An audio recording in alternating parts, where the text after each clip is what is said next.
আজকে টপিক সাধারণ মাথা ব্যথা এবং মাইগ্রেনের জন্য মাথা ব্যথার মধ্যে আমরা পার্থক্য করব কি করে আমরা বুঝবো কোনটা মাইগ্রেনের ব্যথা এবং কোনটা সাধারণ মাথা ব্যথা। বর্তমানে আমরা প্রায় প্রত্যেকেই মাথা ব্যথার সমস্যায় ভুক্তভোগী, আমরা ভুগতে থাকি।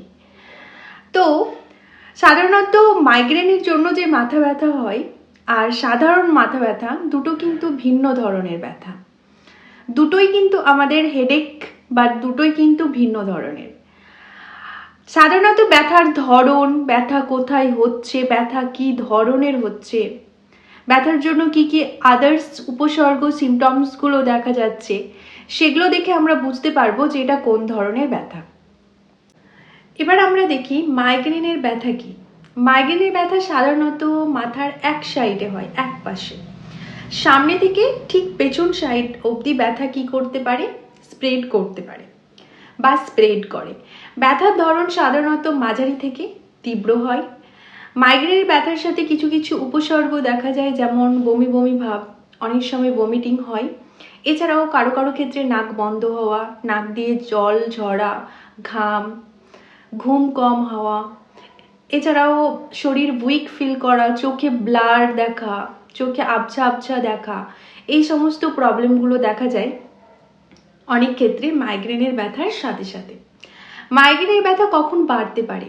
আপনি যদি ধুলোবালিতে মাথা ব্যথা আছে সেটা নিয়ে আপনি যদি ধুলোবালির আবহাওয়ার মধ্যে আপনি চলাফেরা করছেন, সিঁড়ি দিয়ে ওঠা নামা, দৌড়ানো, এই সমস্ত ক্ষেত্রে কিন্তু মাইগ্রেনের ব্যথা বাড়তে পারে। কোন কোন ফ্যাক্টরসগুলো সাধারণত আমাদের মাইগ্রেনের ব্যথা বাড়িয়ে দেয়? যেমন আবহাওয়ার চেঞ্জেস, তীব্র লাইট, তীব্র ঝাঁঝালো smell, hormonal changes, sleeping pattern changes, এছাড়াও স্ট্রেস, ডিপ্রেশন, এই সমস্ত যে ফ্যাক্টরসগুলো মাইগ্রেন পেনকে ট্রিগার করে। মাইগ্রেনের ব্যথা সাধারণত স্থায়ী করে কতদিন? 4 থেকে 72 ঘন্টা অবধি কিন্তু কি মাইগ্রেনের ব্যথা থাকতে পারে। তাহলে আমরা বুঝে নিলাম যে মাইগ্রেনের ব্যথা কীরকম। এবার আমরা দেখি সাধারণ মাথা ব্যথা কি। সাধারণ মাথা ব্যথা সাধারণত শুরুই হয় মাথার দুই পাশ থেকে এবং পুরো মাথাতেই ব্যথা হতে পারে। আমাদের মাথার বোথ সাইড থেকে ফুল হেডেই ব্যথা কিন্তু এটা ছড়াতে পারে। সাধারণ ব্যথা সাধারণত ঘুম কম হওয়া, এছাড়া দীর্ঘক্ষণ একটা পজিশনে আমরা প্রেশার দিয়ে থাকলে বা একটা পজিশনে প্রেশার দিয়ে শুয়ে থাকলে, এছাড়াও বিভিন্ন আরও রিজন আছে, যেমন মাঝারি চাপ, এই সমস্ত কারণে হতে পারে। সাধারণ ব্যথা সাধারণত মাঝারি ব্যথা হয়, অর্থাৎ হালকা থেকে মাঝারি হতে পারে। এছাড়াও দেখা যায় চোখের স্ট্রেন, খিদে পেলে, ক্যাফিন ঠিকঠাকভাবে না নিলে প্রতিদিন, সেই সব কারণে কিন্তু সাধারণ ব্যথা হয়ে থাকে। আর এই ব্যথা সাধারণত 30 মিনিটস বা 1 আওয়ার্স অবধি থাকে এবং মেডিসিনে খুব ইজিলি বা উইদাউট মেডিসিন কোনো রকম রেস্ট নিলে এই ব্যথা চলে যায়।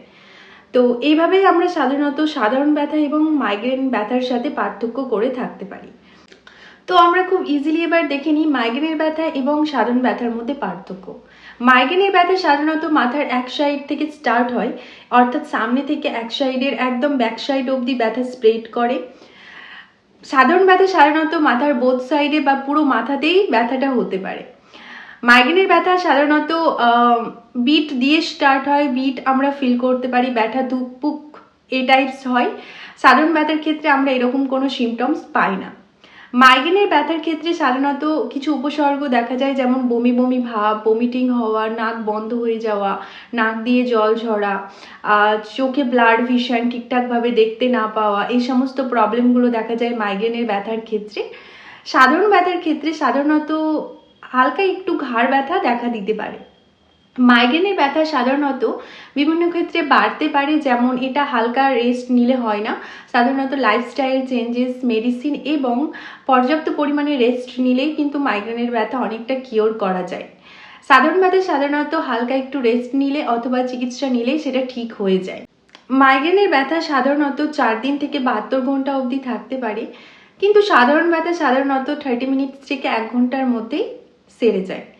এইভাবে আপনারা সাধারণত মাইগ্রেন ব্যথা এবং সাধারণ ব্যথাকে পার্থক্য বা বুঝতে পারবেন। আমরা এবার দেখি যে কখন আমরা সাধারণ মাথা ব্যথা বা ব্যথার ধরনের সাথে সাথে আমরা আরও কোন কমপ্লিকেশনগুলো, উপসর্গগুলো দেখলে আমরা সাধারণত দ্রুত চিকিৎসকের সাথে পরামর্শ করব। হঠাৎ করে খুব তীব্র মাথা ব্যথা ধরেন শুরু হলো, সেখান থেকে বমি, জ্বর, ঘাড় ব্যথা, পুরো বডি পেন স্টার্ট হলো, হাত পা দুর্বল হয়ে যাচ্ছে।